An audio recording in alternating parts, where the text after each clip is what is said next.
কবে কোথায় তোমায় ডেকে বলবো যে মনের কথা, সেই আশাতে দিন গুনেছি, শোয়েছি নীরব ব্যথা। ও কবে কোথায় তোমায় ডেকে বলবো যে মনের কথা,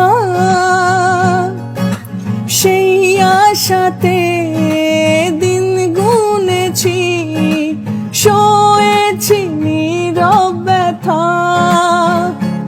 ও কাছে পেয়ে মন আমার তোমাকে শোনাতে চায়, ভালোবাসি তোমায়, ভালোবাসি তোমায়, ভালোবাসি তোমায়, ভালোবাসি তোমায়। যে কথাটি মনে রেখেছি গোপনে, আজ মন শোনাতে চায়। ভালোবাসি তোমায়, ভালোবাসি তোমায়, ভালোবাসি তোমায়,